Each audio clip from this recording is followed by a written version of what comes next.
Hola a todos y bienvenidos a un nuevo episodio de Palique Divulgativo. Bienvenidos al episodio número 106, el último capítulo, la tercera temporada. Un episodio que una temporada que vamos a cerrar por todo lo alto con un episodio muy especial. Pero antes de dar las explicaciones oportunas, vamos a pasar a presentar al equipo del podcast. En primer lugar, Víctor de León, biólogo. ¿Qué tal, Víctor? ¿Cómo va todo? Pues muy bien, la verdad que encantado de estar aquí, ahora lo comentarás. Un poco avergonzado de haber venido en pantalón corto, pensando que no se me iba a ver de cintura para abajo. Los que nos estén escuchando en medio solo de audio, les recomiendo que se pasen también al vídeo. Y la verdad es que con muchas ganas de este palique. Sí, yo estoy igual. Bueno, no en pantalón corto, estoy en pantalón largo en esta ocasión. En segundo lugar, Adrián Flores, ambientólogo. ¿Qué tal, Adri? ¿Cómo va todo? Bien, bien, con ganas también de este paliquito. No me voy a alargar mucho en la intro para poder alargarnos luego un poquito más. Exacto. Muy bien, ahí ajustándonos al tiempo, vamos a intentar. Ahora explicaremos por qué, ahora daremos todas las explicaciones oportunas. Y en tercer lugar, pero no menos importante, Rafael Suárez, biólogo. ¿Qué tal, Rafa? Bueno, el segundo mejor biólogo del Segundo programa. mejor primer biólogo del programa. Exactamente. Y nada, la verdad que muy emocionado, ahora lo vas a comentar. Emocionado y nervioso a partes iguales, pero con muchas ganitas del palique de hoy que va a ser muy especial. Pues como decíamos, bueno, y por último, que siempre me falta presentarme a mí, Daniel Prieto, físico de este podcast y presentador un poco el que va a moderar pues esta tertulia que tenemos hoy para cerrar la tercera temporada. Como ya hemos dicho, es una tertulia muy especial. En esta ocasión estamos en el espacio cultural de Caja Canarias de Santa Cruz de Tenerife. Estamos aquí gracias a la Fundación Caja Canarias, que ha querido contar con nosotros para grabar en sus instalaciones un episodio especial sobre el Día Mundial del Medio Ambiente, que fue el pasado 5 de junio. Y bueno, como ya ha comentado mi compañero, no solo va a ser una grabación en audio, sino también en vídeo, que podrán ver en nuestros canales. Y nada, sin más, agradecer muchísimo a la fundación que ha querido contar con nosotros, que nos ha puesto todo el equipo y que estamos aquí en esta sala, pues, para cerrar una temporada que ha sido una absoluta locura. Que bueno, eso ya lo hablaremos con detalle a continuación. Y como decía, el Día Mundial del Medio Ambiente este año ha estado dedicado a la restauración de tierras, detener la desertificación y fortalecer la resiliencia a la sequía, que es un tema que, bueno, que a Canarias nos afecta especialmente. Aprovechando este nexo, este lema en el que se centra el Día Mundial del Medio Ambiente, en el que se centra este día tan especial, hemos querido traerlo a Canarias, que al final es un poco la identidad de este podcast, enfocado a las islas, a su ciencia, a su cultura, y vamos a hablar de pasado, presente y futuro. Al final, el título de hoy se titula Canarias, pasado, presente y futuro, y es un poco los bloques que vamos a tratar en este capítulo. En primer lugar, hablaremos de claves biogeográficas de las Islas Canarias, que va a ser un poco nuestro pasado y cómo hemos llegado hasta aquí. En segundo lugar, hablaremos sobre la recuperación de algunas especies endémicas y características de las islas, va a consistir el proyecto centrado en el presente. Y por último, el futuro hacia una sostenibilidad mayor, unas energías renovables, a través de proyectos como el de la Corona del Viento en la Isla del Hierro. Así que sin más dilación, cerramos presentación y Rafa, te doy paso para que nos introduzcas el primer tema. Bueno, pues Dani, encantado tu presentación y nada, como bien decía, vamos a hablar un poquito de pasado, porque sí es cierto que yo creo que la población en general sabe que estamos en un entorno privilegiado desde el punto de vista pues, de la naturaleza y de su biodiversidad. Pero a lo mejor lo que no se sabe tanto son todos esos procesos, esa miríada de auténticos milagros, en muchas ocasiones estocásticos aleatorios, que nos han llevado hasta aquí. Nos tenemos que remontar, en el caso de las Islas Canarias actuales, porque realmente en la región hay muchos montes submarinos que están ya bajo las aguas, hasta hace unos 22, 23 millones de años, con el nacimiento de la isla de lo que es ahora Fuerteventura. Y hay que decir que desde el primer momento que una isla asoma sobre las aguas, ya empiezan a darse estos procesos. Se dan procesos geológicos de construcción, se dan procesos geológicos erosivos y se dan también unos procesos biogeográficos. Estos empiezan con la llegada de innumerables propágulos, de semillas, de esporas, de todo tipo de seres que van a llegar a esta isla nueva, porque hay que remarcar que las islas oceánicas como Canarias nacen desde los fondos marinos y evidentemente surgen desprovistas de vida. Es decir, todo lo que vemos a nuestro alrededor cuando salimos a patear por Anaga, etcétera, son especies que han llegado hasta aquí o que se han desarrollado aquí. ¿De acuerdo? Entonces, cuando una especie llega a un territorio insular, que eso se conoce como llegada, va a encontrarse con unas condiciones que pueden coincidir o no con sus requerimientos ecológicos. Es decir, esa especie puede o no medrar y desarrollarse en el territorio insular. Esto se conoce como una sucesión ecológica primaria, ¿de acuerdo? Y la verdad es que es un proceso tremendamente interesante. Tremendamente interesante que además los biólogos y los ecólogos, más en concreto, pues les encanta estudiar. Y hay un caso muy, muy concreto que ha servido de un auténtico laboratorio, que es el de la isla de Surtsey, que surgió en 1963 al sur de Islandia. Surgió bajo las aguas y desde entonces se ha ido estudiando todo este proceso de sucesión ecológica primaria. Se pudo observar cómo, incluso sin haberse detenido la erupción, empezaron a desarrollarse algunas plantas vasculares superiores, que en esos años ya la biota de musgos, de líquenes, evidentemente la bacteriana siguió desarrollándose. Y, por ejemplo, un asunto fundamental fue la llegada de las aves marinas, que ayudaron a crear el suelo de la isla mediante el guano. Y esto creó nuevos nichos ecológicos para que otras especies, otros grupos de organismos pudieran desarrollarse en la isla. Evidentemente, esto es en un lapso de unos pocas decenas de años. Evidentemente, en Canarias los procesos llevan dándose millones. Nosotros podemos pensar que los distintos grupos de organismos tardan mucho en llegar y en desarrollarse, pero el ejemplo de Surtsey es muy claro y realmente, pues, en unas pocas decenas de años se dan ya muchos grupos. Con respecto a la llegada de las especies, pues evidentemente llegan arrastradas por los vientos, llegan arrastradas por las mareas, llegan por sus propios medios, en el caso de especies que a lo mejor sean capaces de volar o de nadar también. Entonces, a lo largo de estos millones de años, y gracias a todos estos procesos y posteriormente los procesos evolutivos, los procesos que ya los podemos comentar ahora, pues nos han dejado una biota absolutamente espectacular. Según los datos del Banco de Biodiversidad de Canarias, a día de hoy existen algo más de 16.000 especies terrestres y unas 7.000 especies marinas con una endemicidad, es decir, especies únicas, de en torno al 30% en el caso de las terrestres. Yo creo que esto es muy, muy de valorar, ¿verdad, chicos? Totalmente. Y que es un caso que sucede especialmente en islas. Comentabas todos esos procesos necesarios para que se colonice una isla, un nuevo espacio. Y realmente esto no es algo que pasa solo en Canarias, pasa en Surtsey y también pasa en toda la Macaronesia. Estamos hablando de un conjunto de islas que lo que tienen en común son simplemente sus circunstancias biogeográficas. Todas son volcánicas, todas tienen una flora y una fauna similar. Hablamos de Azores, Madeira, Salvajes, Canarias y Cabo Verde.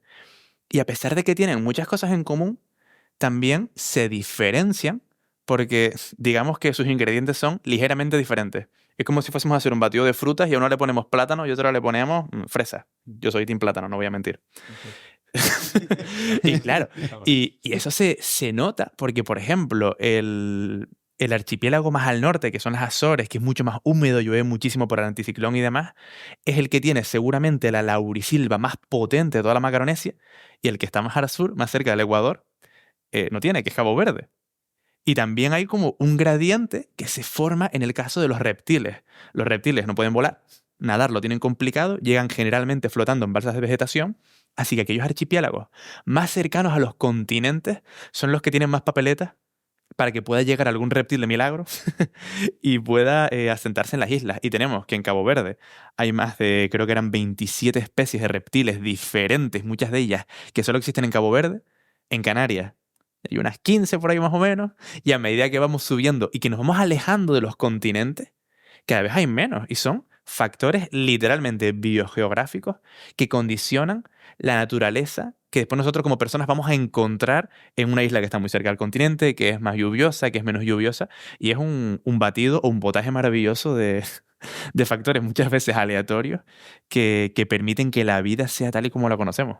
Sí, ¿no? Además, el tener en cuenta que no todas las especies llegan y que al final estas especies vienen de unos ecosistemas continentales que muchas veces difieren casi por completo de lo que se encuentran al llegar a entornos insulares, da lugar a procesos súper interesantes, ¿no? Como por ejemplo, en Canarias tenemos fenómenos como la polinización de especies por reptiles, ¿no? Especies vegetales que se han adaptado, como los lotus, ¿no? Que tienen esa forma como de pico y los estambres en la parte de arriba para que el lagarto meta la cabeza y se le quede el polen en la cabeza del lagarto y polinice la siguiente flor.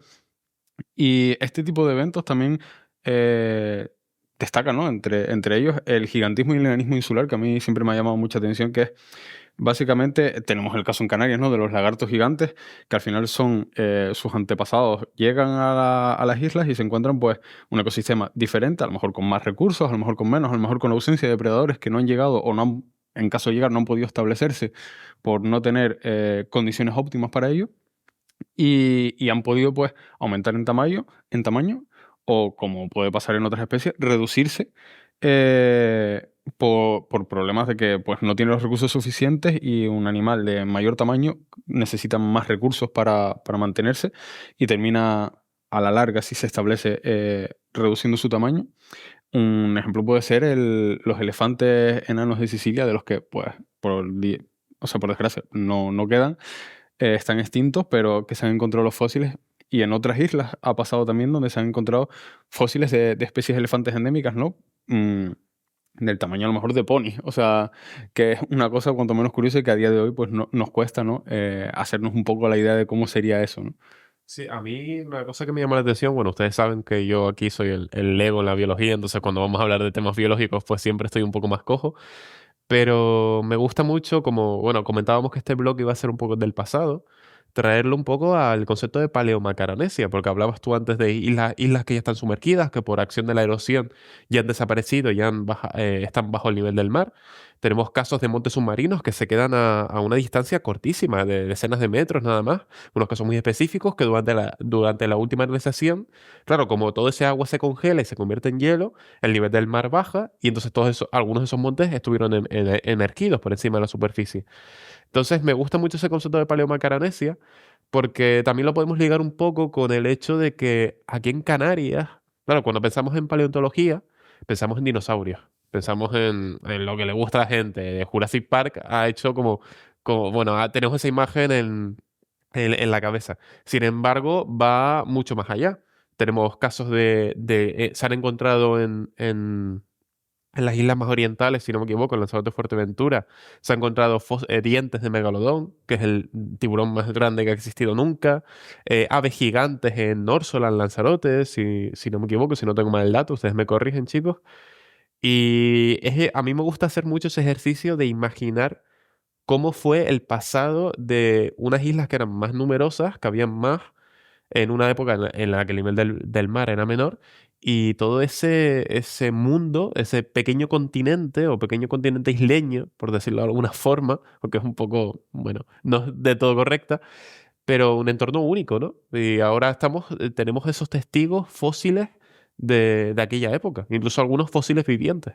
Total. Sí, sí. Y si vamos bien de tiempo, me gustaría añadir, a raíz de los dinosaurios y los elefantes enanos, que también a veces este tipo de fenómenos aleatorios e improbables han dado lugares a mitologías y leyendas como la de los cíclopes. Que a raíz de esos cráneos de elefantes enanos que tenían un agujero enorme en el centro, que era donde estaba todo el aparato respiratorio, se pensaban que ese era el agujero del ojo de un gran homínido o algún ser que daría lugar a los cíclopes. Y bueno, la verdad es que la historia de las islas es apasionante, tanto su historia natural como la historia científica y todo lo que tiene que ver al respecto. Y me dice, ¿a dónde quieres ir? A ver, en primer lugar voy a ver dinosaurios, ¿vale? Dinosaurios, no aves, ¿vale? Porque si no Adri se enfada. Pero en segundo lugar, sin duda, iría a cómo eran las islas antes de la población humana. Es decir, ver esa exuberancia, ver las especies que había. Por ejemplo, ahora estamos acostumbrados a ver ratas, algunas de determinado tamaño en nuestras calles y demás, ratas que llegaron de fuera, son especies introducidas e invasoras, por cierto. Pero hace no tanto tiempo había unas ratas gigantes endémicas en Gran Canaria y en Tenerife del género Canariomis, que por desgracia tampoco las tenemos por aquí hoy en día debido a, se cree, la influencia de los primeros aborígenes, que claro, que un bicho así, correteando por ahí, pues dice, mira, comida. Comida. Bueno, y Canariomis y también Malpaisón, si no sí. recuerdo, que eran los ratoncitos también. Ratón del Hable, sí. Ratón del Hable, exacto. Sí. Y bueno, en cuanto a especies extintas también tenemos, ¿no? Tenemos las pardelas del Malpaís, si no recuerdo mal. Los nombres comunes los digo Pufinus oleae. Sí. Y quería recalcar un poco, volviendo al tema que comentaba Dani de la paleomacaronesia, El tema de que al final la llegada de muchas especies aquí, como pueden ser las especies arbóreas de la laurisilva, se cree que fue por la... que se denomina stepping stones, ¿no? Que la traducción muy bien a español sería como Sí. escalones, peldaños o algo así. Y viene por estos montes submarinos que se extendían bastante más hacia el continente y permitieron pues que durante miles de años esas semillas, ¿no? fueran pasando islote a islote hasta llegar aquí. Y o sea, aparte de las especies de la laurisilva, pues otras muchas especies que llegaron así. Y eso también es algo a tener en cuenta, ¿no? Que al final Canarias y gran parte de los continentes, Cabo Verde igual, menos porque está como más pegado a África, pero son mezcla, ¿no? De biodiversidad africana que nos llegó porque estamos al lado, biodiversidad europea que llegó por este método y tal, y al final somos una mezcla, ¿no? De todo y nuestra naturaleza es prueba de ello también. Que también al final es un signo de nuestra identidad, ¿no? Porque es verdad que cuando hablamos de identidad muchas veces pensamos en una mezcla de culturas, etcétera, que en la parte más social sí, pero en la parte natural somos una mezcla de entornos, de gente, bueno, de gente no, Potaje somos. sí, un potaje biológico, ¿no? Podríamos decir, una cosa así. Entonces a mí me gusta mucho todo este tema porque creo que es muy, muy importante, ¿sabes? Que no solo sentirnos orgullosos de la cultura y de lo que es Canarias en sí, sino también de todo su pasado biológico, geológico y biogeográfico, que es un poco lo que hemos estado trabajando. Trabajando como si yo estuviese en clase, o sea, yo ya estoy en modo docente. La célula tema 2, biogeografía en Canarias. No, Geografía en Canarias, es pero un mix. fíjense que es interesante hasta tal punto que naturalistas de todo el mundo han visitado las islas a lo largo de toda la historia simplemente para investigar, para convertirlas en laboratorios naturales. Al final son continentes en miniatura, con menos tiempo para poder conocer cómo ha ido evolucionando todo. Tenemos, por ejemplo, la famosa visita de Alexander von Humboldt, que es el padre de la geografía, de la geografía moderna, que lo primero que dijo fue, paso por Canarias y después ya voy a América. Vino Charles Darwin a Canarias, lo que pasa es que le pilló una... Lo intentó. Le pilló una epidemia y le dijeron, vamos a hacer una cuarentena. Y dijeron, oye, Eventos aleatorios. Eventos aleatorios. Te coincide una cuarentena, pues no viene. que no vino y se fue para Cabo Verde que ahí no le dijeron nada. Entonces, pues bueno, a lo mejor en vez de pinzones, hoy estaríamos hablando de los vejeques de Darwin, ojalá. Pero no es el caso. O de los pinzones, sería increíble, la verdad. Sí, sin duda, creo que es un tema que da para mucho. Y justamente cuando vinieron Humboldt o cuando vino Darwin, encontró también muchas especies autóctonas, muchas especies de la región, muchas especies únicas en el mundo, que es un poco lo que se intenta recuperar también con algunos proyectos en la actualidad, ¿no? En ese bloque de presente que decíamos al principio, en la introducción. Entonces, el siguiente bloque, que nos lo presentas tú, Aldri, si no me equivoco, vamos a ir al día a día de Canarias, a la actualidad y a cómo podemos recuperar esas joyas naturales biológicas que hemos perdido o que estamos a punto de perder. Bueno, yo creo que la mejor forma de explicar un poco todo esto, ¿no? Y que se entienda mejor es poner ejemplos, ¿no? Y voy a empezar con el ejemplo del lagarto gigante del hierro, ¿no? Lo comentamos hace 2 capítulos, cuando se publique este, si no recuerdo mal. Que al final su extinción y su amenaza, bueno, extinción no, porque está todavía, por suerte, catalogado como en peligro de extinción. Por suerte me refiero a que no está extinto. Y lo comentábamos, ¿no? Que al final su desaparición del Roque Chico del Salmón fue producida al final por el interés de coleccionistas, ¿no? De llevarlos a museos o de venderlos. Y en la isla en sí, en el Hierro, también no estaba exento de problemática porque al final las especies introducidas, ¿no? Los depredadores, en este caso gatos asilvestrados, como con el resto de especies de lagartos gigantes en Canarias, lo han reducido su población drásticamente, ¿no? En 2004 se publicó el plan de recuperación de la especie que, entre otras cosas, llevaba a cabo su cría en cautividad, su liberación, etc. Y aquí tenemos datos esperanzadores y datos que no, porque se reintrodujo la población en el Roque Chico del Salmón y está estable, parece que la población está bien. Pero claro, al final está bien porque está en un roque en medio del mar. Me refiero, su principal amenaza en la actualidad, que siguen siendo los depredadores introducidos, sigue estando presente en la isla y prueba de ello es que se han reintroducido varios cientos de ejemplares y las poblaciones no, digamos, no se establecen porque al final terminan comidos. Pero sí es verdad que se está haciendo esfuerzos por solucionar este problema, ¿no? Y pasando a otro que tiene resultados más esperanzadores, quiero hablar también del pinzón azul de Gran Canaria, ¿no? Sabemos que tenemos 2 especies de pinzones azules, el de Tenerife, que también estuvo bastante amenazado y que por suerte se ha recuperado. Ahora es bastante común, ¿no? Ir a bastantes zonas del Parque Nacional del Teide o del Parque Natural de la Corona Forestal y verlos por ahí, por suerte. Pero el de Gran Canaria, digamos que no ha tenido tanta suerte, ¿no? En 2005, perdón, en el 91 se inició el plan de conservación de la especie. En el 2005 fue cuando se inició el plan de recuperación en sí, con su posterior actualización en 2013. Y luego en 2015 se inició un proyecto LIFE, financiado por la Unión Europea, para terminar de recuperar la especie. Y por contar un poco cómo empezó todo, o sea, obviamente los pinzones se distribuían solo en la Reserva Natural de Inagua, con unos números bastante bajos. La cifra más lejana a la que pudo llegar es de 2015, cuando se inició el proyecto LIFE, precisamente, de 280 aves, en un total de 8 kilómetros cuadrados nada más disponibles de hábitat. Entonces, el proyecto lo que intentó fue traslocar, es decir, mover de sitio estas aves y ampliar como su rango de distribución hacia la cumbre, ¿no? De manera artificial, digamos, porque al final las estás moviendo tú, además de un programa de cría en cautividad. Esto ha dado lugar a que pasara la cumbre de 10 parejas a 29 en 2019 y que la población total censada en 2019 se estima en 450 aves. Recordemos que en 2015 era 280, o sea, más o menos el doble casi en prácticamente 5 años, ¿no? Un poco menos. Y es importante porque estos proyectos de recuperación normalmente para aprobar, sí, sobre todo cuando llevan cría en cautividad, lo que indican todos los organismos internacionales, la Unión Internacional para la Conservación de la Naturaleza, por ejemplo, es que pues tú no puedas realizar estas reintroducciones y meter estas especies otra vez después de cría en cautividad si la amenaza sigue existiendo, porque los estás condenando a muerte.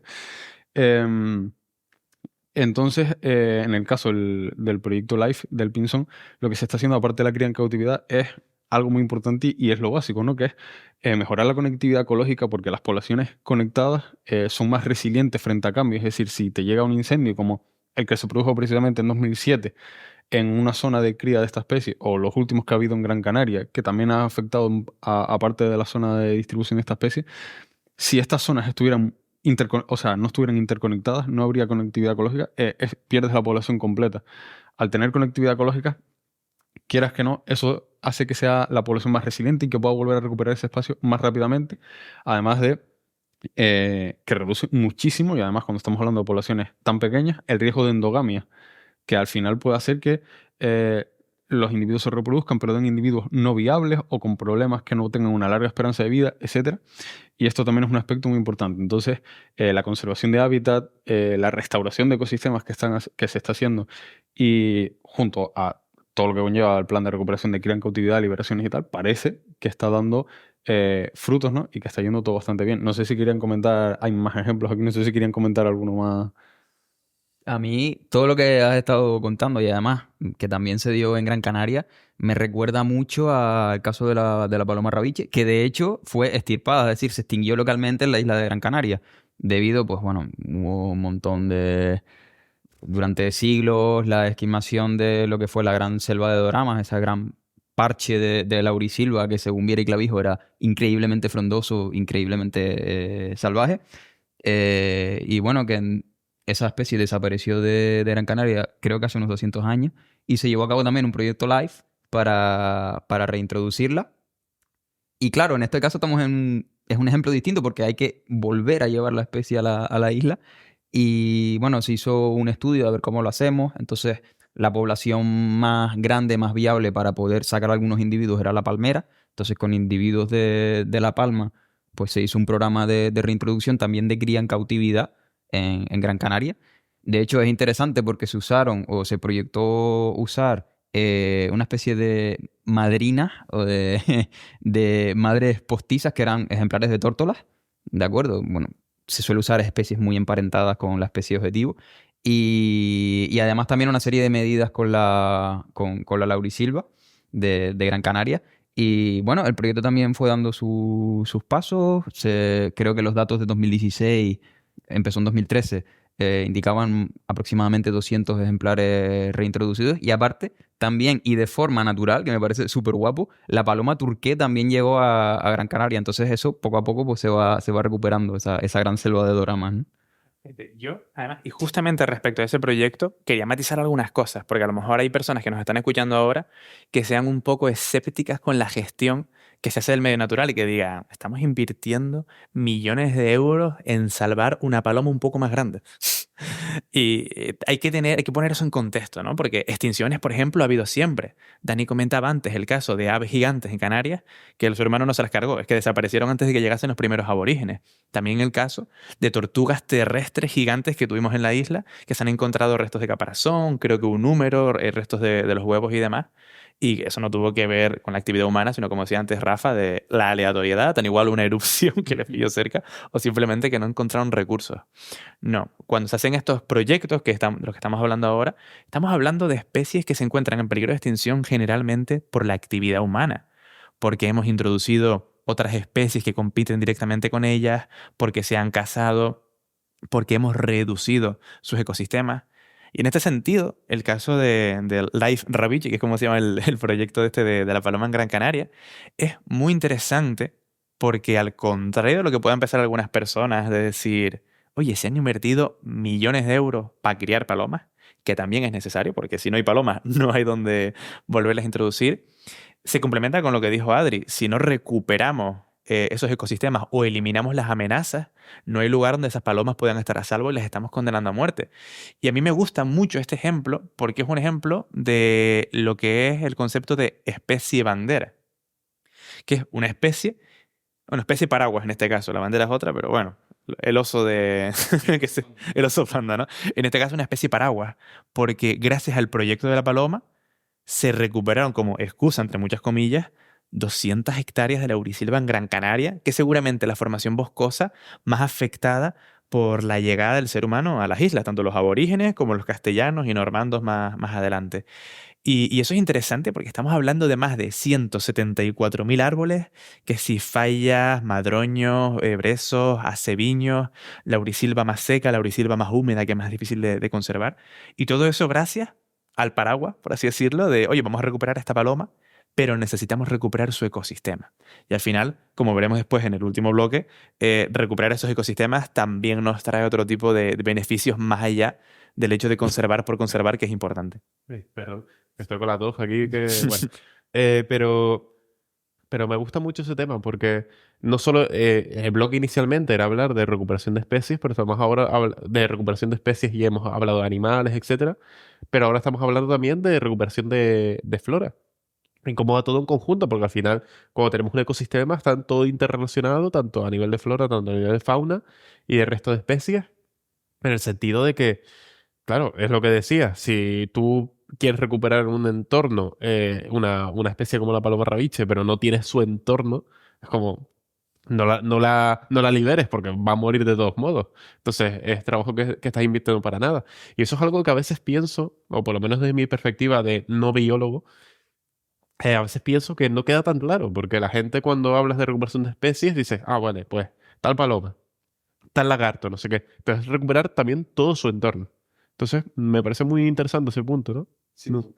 un ejemplo claro es lo que se está haciendo ahora mismo en el Parque Nacional del Teide, ¿no? Donde el mirlo capiblanco, al final, la recuperación de los bosques de cedros que había en el pasado, se está haciendo por parte del Parque Nacional y hay un actor fundamental que es el mirlo capiblanco que nos visita todos los inviernos, que está dispersando las semillas de ese cedro y es el que está haciendo que ese cedro germine en puntos, o sea, en diversos puntos del parque y ampliando su rango de distribución, que al final tú dices, si tuviéramos que cultivar todos los cedros para restaurar esos bosques, eso nos puede llevar años.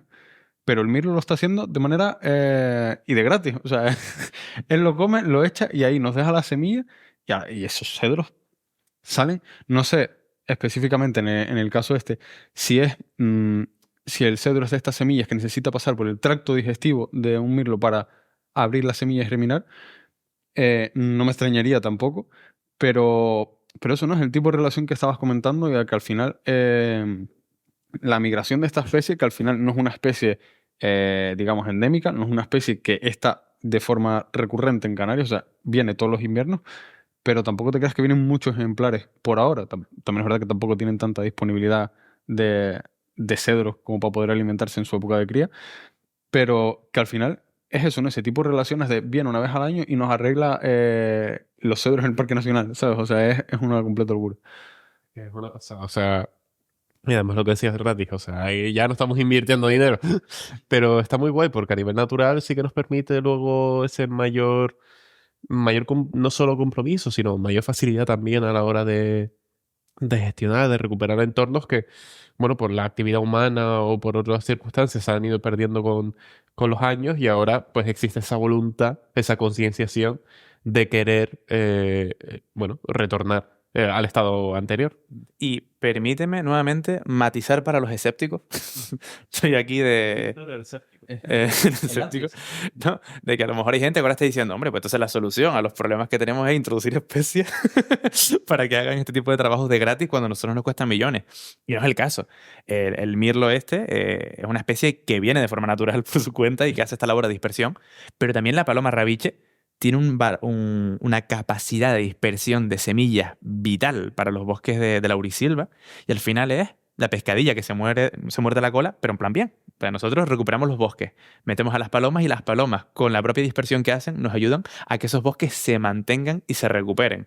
Entonces, muchas veces no es tan sencillo como parece, por supuesto, pero creo que si hablamos del presente de Canarias a nivel de proyectos ambientales, creo que la palabra es esperanza.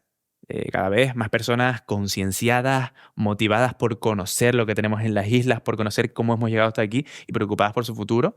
Y existen muchos proyectos a nivel de costa, de bosque termófilo, a nivel de la laurisilva, con todos estos proyectos de pinar, e incluso en el Teide, con esos viveristas que están sacando ahora decenas de miles de retamas para... Que el virus no implica que no se estén haciendo cosas también, que están currando...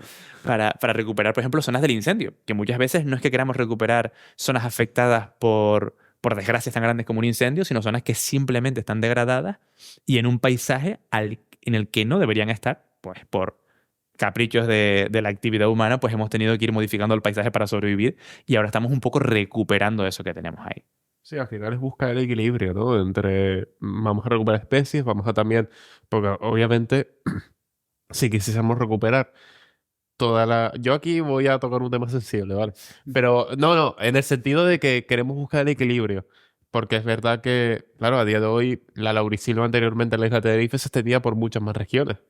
Y muchas de esas regiones actualmente están pobladas. Entonces, ya hay como un choque ya de decir, bueno, no vas a echar a esta gente de sus casas, pero también puedes recuperar en otros entornos, en otras zonas. Entonces, a eso me refiero con el equilibrio, ¿verdad? No es un tema tan polémico porque al final es buscar el bienestar, es priorizar la recuperación de especies y de determinados entornos, pero también ser conscientes de la realidad, que la realidad que tiene ahora mismo Canarias no es la misma que tenía hace un par de siglos, por poner un ejemplo. La laurisilva, que es el más, digamos, el que tenemos como emblema, ¿no? Sino también el bosque termófilo, que al final es esos bosquetes de medianía, de acebuches, de almácigos, de sabinares, que es que no quedan. O sea, es que no quedan. O sea, yo siempre pongo el ejemplo que en el MUNA hay un mapita de Tenerife, ¿no? Donde tú tocas los botones y ves los distintos pisos, el potencial, o sea, lo que debería haber y lo que hay.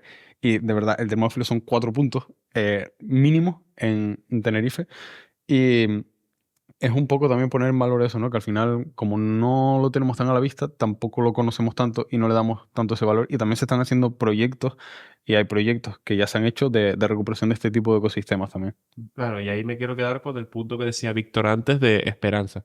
Se están haciendo acciones, se están viendo resultados y se están recuperando especies, que creo que al final es lo más importante y con lo que tenemos que quedarnos de este bloque de presente. Entonces, visto esto, visto que estamos hablando ya de esperanza, vamos a visualizar el futuro.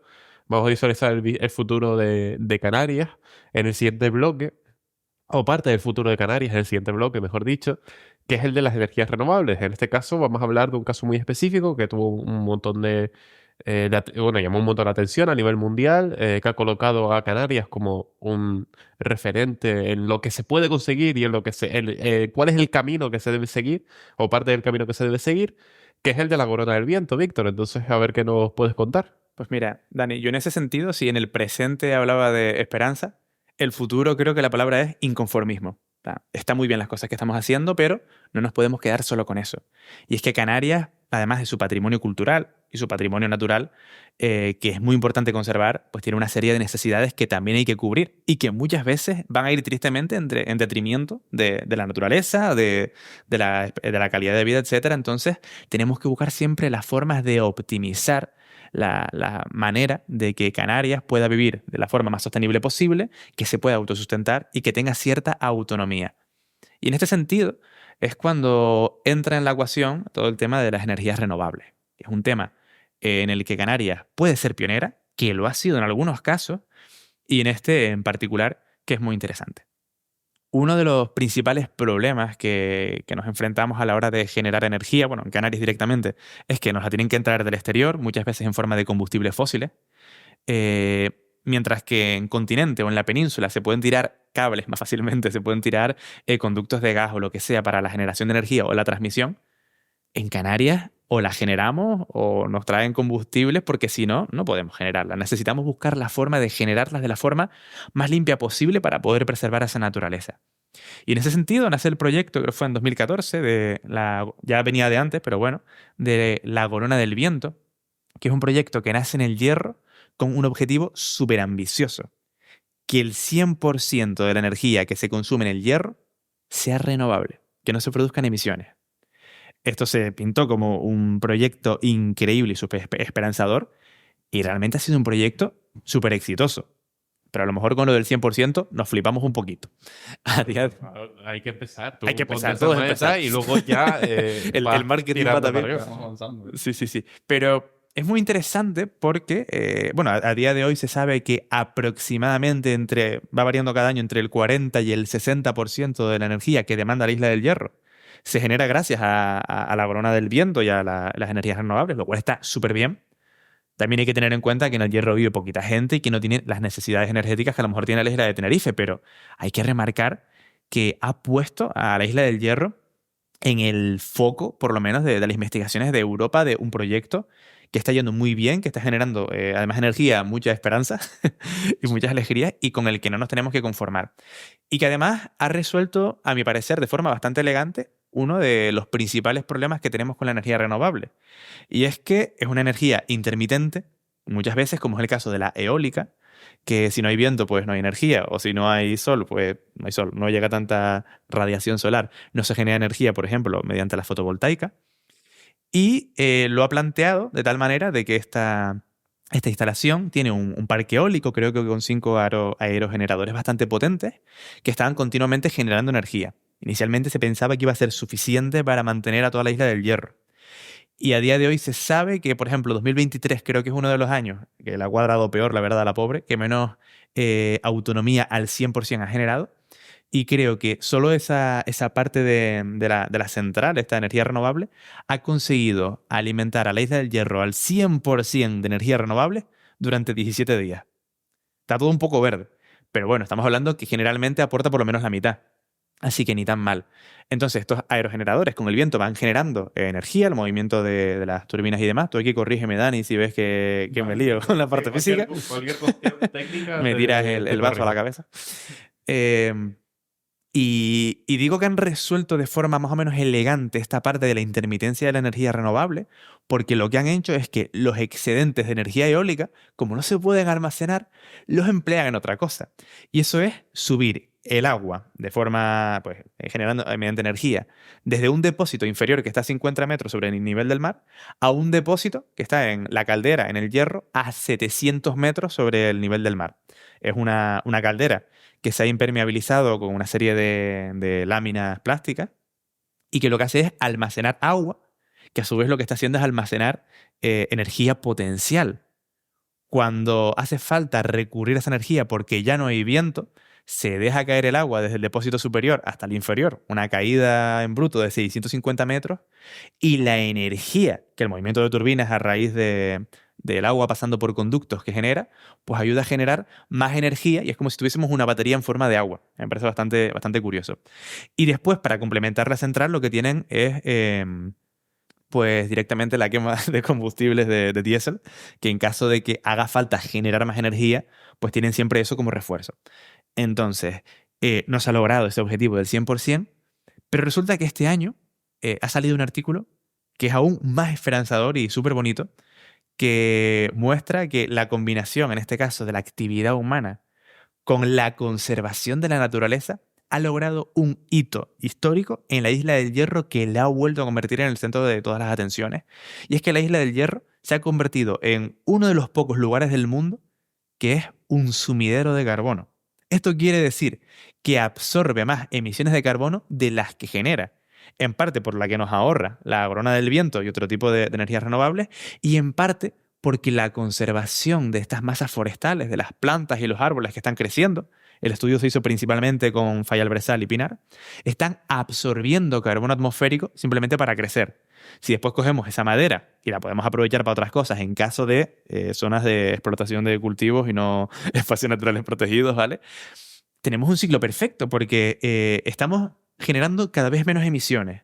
Estamos captando las poquitas que generamos y encima estamos captando más de la que estamos generando.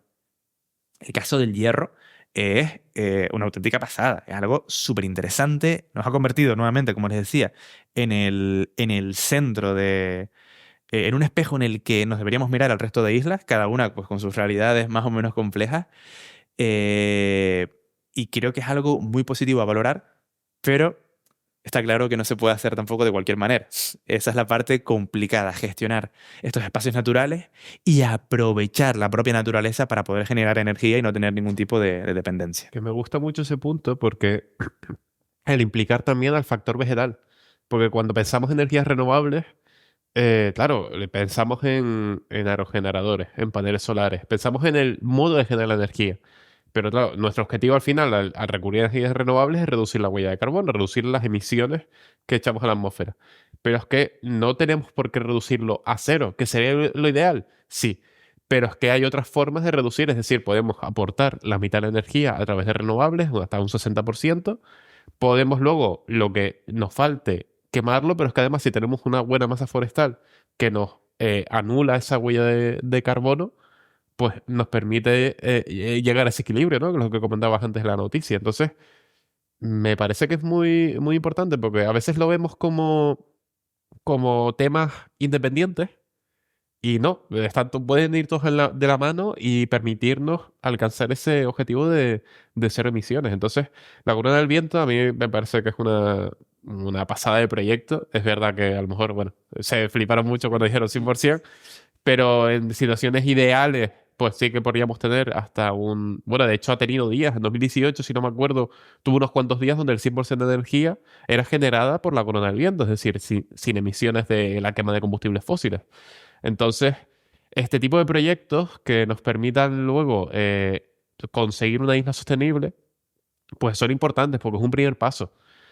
Obviamente, estamos hablando de que, dada la realidad climática que tenemos, pues esto hay que actuar lo más temprano posible. No me quiero ir al lado negativo, sino quiero mantenerme optimista. Y hay que actuar lo más rápido posible, pero bueno, se están dando pasos. Entonces, estamos ya en proceso de esto. Y la corona del viento creo que es un ejemplo espectacular. Que luego hay que tener en cuenta la idiosincrasia única de Canarias y más de una isla como el Hierro. También, pero bueno, poco a poco y paso a paso. Porque Islandia, por ejemplo, que justamente lo tenías tú para comentar, Adri, el hecho de la energía geotérmica, que es una isla que a nivel de emisiones es muy poco. Sí, de hecho, yo creo que también tenemos que, con todo lo que estás diciendo, destacar el potencial que tenemos, ¿no? Porque, yo que sé, igual en Reino Unido lo tienen más complicado porque no tienen tanto sol como nosotros. Nosotros lo tenemos súper fácil para fomentar el autoconsumo, sobre todo en entornos urbanos, ¿no? A nivel propio, cada uno en las azoteas de edificios, en un montón de infraestructuras podemos incorporar esa fuente, ¿no? renovable con placas solares porque tenemos un montón de horas de sol al año. Y como comentaba, yo creo que es importante también no solo el tema de, vale, la producción de energía viene de fuentes renovables, sino también el crear sumideros de carbono, ¿no? El llevar a cabo renaturalizaciones urbanas, que los entornos urbanos no sean solo entornos hostiles para la naturaleza, sino que recuperarlos, pero además creando entornos sostenibles, ¿no? Creando entornos que consumen, o sea, que capten ese carbono, también que capten el agua con sistemas de drenaje sostenible, por ejemplo, que se están implementando en muchas ciudades ya, porque tampoco vamos sobrados de agua, que hoy no lo hemos comentado, pero eso es otro problema. Y por ser optimista es mejor no comentarlo. Pero eso, que debería ir enfocado hacia que además tenemos un potencial brutal para todo este tipo de cosas y que no solo, o sea, que sí, las renovables, o sea, cada vez consumimos más energía y cada vez usamos más aparatos que usan energía y más cosas que usan energía y con la sustitución que también debe hacerse de coches de combustión a coches híbridos y eléctricos, el consumo de energía también va a aumentar con eso y debemos adaptarnos. Y eso, yo creo que tenemos un potencial brutal para poder implementar todo esto de manera, además, como decía Víctor, ¿no? Responsable y sostenible, sin que esto pues tenga efectos negativos en el medio.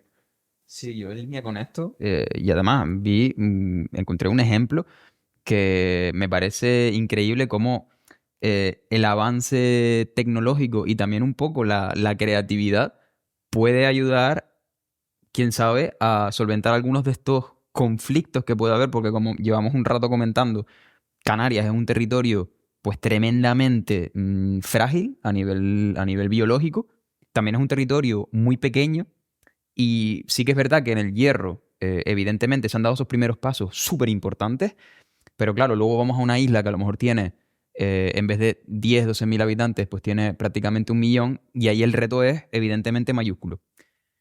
Entonces, claro, si tú quieres aportar esa energía limpia, esa energía renovable, pues vas a tener que consumir un territorio pues importante y esto es el conflicto que entra con esa fragilidad, ¿no? Pero ¿qué pasa si nosotros llevamos esa generación de energía, por ejemplo, a un entorno que es mucho, mucho, mucho más extenso como es el mar? Estamos rodeados de agua y esta idea bueno, se ha ocurrido a una empresa catalana que tuvo en Canarias su campo de pruebas durante el año pasado y más concretamente el área de la Plataforma Oceánica de Canarias, la Blocan. Entonces ellos probaron un nuevo modelo de aerogenerador flotante. ¿De acuerdo? Ya no estaba sobre la tierra, sino que estaba sobre el agua. Esto, pues, evidentemente quita ese problema de consumo de territorio emergido, de tierra, y además, energéticamente, pues, parece ser que es una promesa de futuro. Estos aerogeneradores no son excesivamente grandes, 20 por 20 metros, que a ver si te lo ponen aquí al lado. Evidentemente es un mastodonte, pero en comparación con otras obras tecnológicas, pues no es tan grande y además tiene un potencial para albergar turbinas que generarían, creo que son unos 15 megavatios, para alimentar unos 20.000 hogares. Evidentemente con uno no vas a proveer de energía a toda una isla capitalina, pero sí que es un paso y una posible solución. Luego habría que ver también los efectos que tendría, porque obviamente toda obra arquitectónica o toda intervención en el medio va a tener un impacto. Habría que estudiar, pues, por ejemplo, el caso de impacto en aves marinas y demás, que es el mayor problema que tienen los aerogeneradores, pero creo que es también un caso de esperanza, de ese inconformismo que es la fuente al final de nuevas ideas y de posibles nuevas soluciones, y creo que es un caso a comentar. Y lo que decía Adri también de la sequía, Canarias es pionera, por ejemplo, en investigación con desaladoras. Hace un par de meses se presentaba en el ITC un nuevo modelo de desaladora mucho más eficiente, así que vamos dando pasitos y estamos poniendo, igual que el hierro se puso en ese foco, iba a decir, a nivel de la Unión Europea, incluso mundial, pues también en otro tipo de tecnología. Y esto lo ligo con lo primero que comentaba en la apertura de este bloque, de que es una cosa muy importante ese inconformismo. Porque muchas veces se dice que en Canarias la población tiende al no a todo, incluso cuando hablamos de cosas tan importantes que son importantes para todo el mundo, independientemente del sector por el que venga y demás, como es la energía. Y realmente no es un no a todo, es sí, pero no de cualquier manera. Entonces, creo que es importante y es una oportunidad incluso para las empresas de aprovechar esa creatividad, de decir, oye, vamos a mejorar la eficiencia de este proyecto para, aunque genere un impacto paisajístico o las especies, que la cantidad de energía que genere sea tan grande que merezca la pena en este caso invertir aquí. Va un poco la discusión en ese sentido. Está claro que lo que comentaba no se puede hacer de cualquier manera. Yo hablo principalmente del patrimonio natural que tenemos en las islas, porque una persona que nos esté escuchando, que venga de fuera, dirá, bueno, pero es que también hay naturaleza en la Comunidad Autónoma de Madrid. Por supuestísimo, y es muy importante y hay que preservarla. Pero a lo mejor las especies que existen en Madrid existen también en Castilla-La Mancha, en Castilla y León, existen también en Extremadura, alguna y demás, pero las especies que existen en Canarias es que a lo mejor no es que existan en Canarias, es que a lo mejor solo existen en ese barranco concreto de Tenerife, porque las condiciones que mencionábamos al principio para que llegue esa especie, para que se asiente y demás, solo se han dado en ese barranco y no he tenido la oportunidad de salir de él. Entonces, conservar esos valores naturales únicos en el mundo y encontrar medidas eficientes para romper con la dependencia energética y en otros sectores, creo que es el proyecto a futuro más importante que tiene Canarias si quiere mantener su identidad y seguir evolucionando como sociedad. Y ya para cerrar este blog y pasar a las conclusiones, donde hablaremos un poco sobre el programa y sobre el cierre de esta temporada y del Día Mundial del Medio Ambiente, me gustaría añadir también el hecho de que la Corona del Viento, vale, empezó a operar en 2014, decías, Víctor, pero es un proyecto que también evoluciona y que busca también optimizar y generar más energía de forma renovable, porque hace poco publicaron una noticia sobre la instalación de paneles solares para suplir, no solo que fuese eólica e hidroeléctrica, sino también solar. Entonces, complementar un poco esa generación de energía, aportar más posibilidades a la isla del Hierro. Entonces, si esos paneles luego además se instalan en casas, se instalan en terrenos que ya están edificados o que ya están utilizados en algunos casos, pues nos pueden permitir luego una generación mucho más de renovable. Entonces, no solo las energías renovables son un camino hacia el futuro de Canarias, hacia el futuro global en general, sino también que esos propios proyectos de energías renovables tienen su propio futuro. Y es un poco lo que estamos viendo a través de la instalación de estas iniciativas. Entonces ya para cerrar, que nos quedan unos 8 minutitos, vamos a ir con la conclusión, vamos a acabar ya con los bloques. Hemos visto antes del programa el pasado, presente y futuro, y en todos creo que ha quedado muy claro, muy conexo el hecho de la importancia no solo del medio natural canario, sino de cómo protegerlo, conocerlo y cómo enfocarlo para conservarlo en un futuro. Entonces, no sé, chicos, si quieren añadir algo más en este aspecto. Sí, yo creo que evidentemente todo esto que comentamos es súper importante saberlo, pero sobre todo que lo sepa la población de Canarias. Es decir, somos o tenemos un patrimonio que proviene de un pasado, es decir, de dónde venimos, de dónde viene todo lo que nos rodea, dónde estamos ahora, cuál es la situación actual que vive Canarias, cuáles son los retos futuros, para afrontar esos retos futuros, pues a través de la esperanza y del inconformismo, como decía Víctor. Yo creo que en este sentido es súper importante la divulgación en todos los ámbitos y que la gente sepa y aprecie lo que tiene y que también, sabiendo los problemas, que pueda pensar en soluciones de futuro. Sí, yo comparto totalmente esto, ¿no? Lo hemos dicho muchas veces, lo que estabas diciendo, Dani, ¿no? Conocer para proteger. Pues acabo de Conocer entrar para en amar la... y amar para defender o Ahí para está. proteger, como lo quieras adaptar. Sí, se me fue el wifi. Y al final es eso, ¿no? Que por suerte cada vez más se nota que los mensajes están llegando a la población, cada vez, por lo menos, no sé si tiene que ver con las personas con las que me relaciono, las personas, o sea, digamos, el círculo cercano, o es algo general de que cada vez noto a más gente informada, ¿sabes?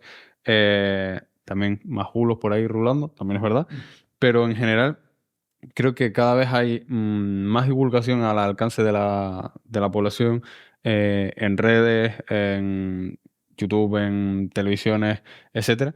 Y creo que cada vez la gente está más informada sobre estos temas y que cada vez se valora más precisamente nuestro medio porque se conoce, digamos, que hubo como un lapso, ¿no? Qué sé yo, hablo con mi abuela y nadie protege Canarias como mi abuela, ¿sabes? Entonces, luego sí es verdad que ha habido, yo por ejemplo, yo lo he comentado otras veces, cuando era pequeño no tenía ese conocimiento de el valor que tiene lo nuestro, de la suerte que tenemos, digamos, y la importancia que tiene también el conservar lo que nos rodea. Al final, las especies endémicas, las formaciones geológicas, los espacios protegidos, este tipo de cosas que he ido pues conociendo con el tiempo, y yo creo que por suerte cada vez más gente conoce esto porque es más accesible también y porque a la gente le interesa. O sea, hay una prueba, bueno, nosotros somos una prueba clara de que la ciencia canaria interesa, eh, y eso, que creo que hay optimismo también en ese sentido.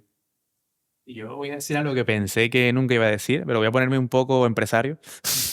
Que al final lo que me he dado cuenta también con este palito, con este debate, es que Canarias tiene un potencial increíble para invertir. Estábamos hablando de que en el pasado se convirtieron en auténticos laboratorios naturales. Naturalistas de todo el mundo se pegaban por venir a las islas a investigar, porque lo que pasa en una isla es lo que pasa en un continente, pero a pequeña escala y con una escala temporal mucho más pequeña, y que permite estudiarlo todo, la historia natural, de forma mucho más sencilla a como lo haces en un continente que tiene pues 380 millones de años. Nos quedamos con 22 millones de años en Fuerteventura, ni tan mal. Si vas al Hierro tienes 1 millón de años, o sea que no hay mucho más que mirar. Y también desde el punto de vista de probar nuevos experimentos, nuevas alternativas, formas diferentes de hacer las cosas. Un territorio insular te brinda ciertas oportunidades y te quita otras, y te tienes que adaptar. Y esto que comentabas de la empresa catalana que vino pues a probar sus aerogeneradores aquí, pues evidentemente a lo mejor en otras zonas del mundo, en Madrid tienes complicado hacerlo, por ejemplo, en el Mediterráneo a lo mejor tiene un poco más de suerte, pero tenemos un potencial increíble para invertir en conservación de la naturaleza, para invertir en nuevas tecnologías, para invertir en una nueva industria, más allá del turismo, por ejemplo, con la que se puede convivir de una forma más sostenible. Y creo que la política no es el no a todo, sino es el sí, pero cúrratelo. Sin duda creo que al final es lo que comentaba antes, esa búsqueda del equilibrio, ¿no? Vamos a intentar lo mejor para todos, tanto a nivel natural como a nivel social, como a nivel cultural, en el ámbito, no solo que hablemos del ámbito que estamos hablando aquí de medio ambiente, sino también en cualquier otro aspecto. Buscar equilibrio y buscar intentar ser buscar el consenso, ¿no? Entonces, lo que comentabas, Adri, también, la importancia de este tipo de actividades, que a la gente le interesa la ciencia canaria, que a la gente le interesa el medio natural canario, y sobre todo es lo fundamental de priorizar este tipo de actividades. Entonces, agradecer desde aquí a la Fundación Caja Canarias el haber contado con nosotros bueno, cedernos el espacio, cedernos el equipo, cedernos este ratito aquí que ha estado fantástico. Esperamos a que los oyentes y los videntes también, porque no se olviden que esto está en vídeo también, por si nos quieren ver las caras. Y, y entonces agradecerles también el que estén ahí apoyándonos semana tras semana. Y decir que, bueno, a la Fundación, esto, muchísimas gracias. O sea, de verdad ha sido todo un placer, todo un honor estar aquí. Y queríamos también decir, bueno, que este va a ser ya el último capítulo, la tercera temporada. Cerramos una temporada que nos ha dado un montón de alegrías, que nos ha dado muchísimos buenos momentos. Y ahora sí, para ir cerrando, vamos a ir al revés. Antes fuimos Rafa, Adri y Víctor. Ahora vamos a ir hacia aquí con la ronda de despedidas clásica. Víctor, si quieres añadir algo de forma breve. Muy breve, bueno. Nada. Breve. En primer lugar, extender mi agradecimiento a la Fundación Caja Canarias. La verdad que yo no me imaginaba a principio de temporada acabar el último podcast aquí. También a todas las personas que hacen posible siempre este tipo de eventos, a la cámara y el sonido, a Jaime, a Jorge, a Funcasor, Marina y Aura, nuestras intérpretes de lengua de signos para este programa, y a todas las personas que también nos apoya por redes sociales y que siempre nos anima a que parezca que esto no está cayendo en, en saco roto, sino que evidentemente le está llegando a la gente, le está gustando, lo comparte gente. Pues el otro día escuché el programa este, qué interesante. Es una pasada, porque al final de lo que estamos hablando no es de fútbol, no es de videojuegos, es de ciencia, y a la gente le gusta, a la gente le interesa. Entonces, la verdad que tanto como despedida, no tan breve, el último programa, como de este agradecimiento, pues, ¿qué puedo decir? Que estoy muy agradecido. Repito todos y cada uno de los agradecimientos a la Fundación, a la gente que está aquí echándonos una mano con esto.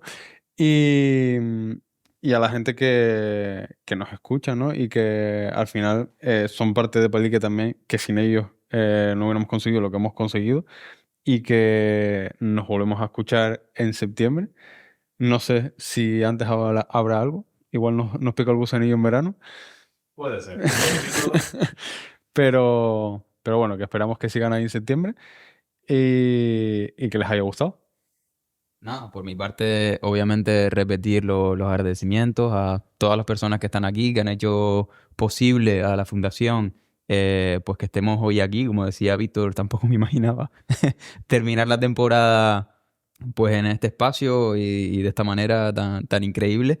Y nada, también, como hablábamos de esperanza, pues esperanzado con el futuro de Palique. Obviamente también agradecer a todos los y las oyentes que, bueno, que al final hacen que estemos donde estamos.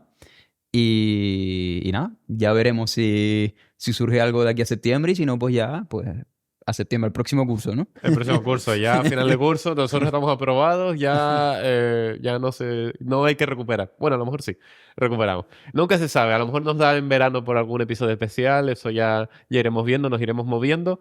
Lo que sí es añadir a mis compañeros agradecimientos a los oyentes, a los que nos han acompañado toda la temporada, a los que se han incorporado de forma puntual a determinados episodios. Esperamos que les haya gustado, que cerramos ciclo, cerramos una temporada. Que tengan un feliz verano, que disfruten mucho de la playa, de viajes, de lo que puedan y los que tengan vacaciones y los que no, bueno, pues que disfruten de Palique si tienen algún episodio pendiente y de todo. Y nada, muchísimas gracias a todos, muchísimas gracias a los técnicos, a las intérpretes, a todos los que han hecho posible este proyecto. Recuerden que una aventura más divertida se escucha en Palique y ahora sí, adiós.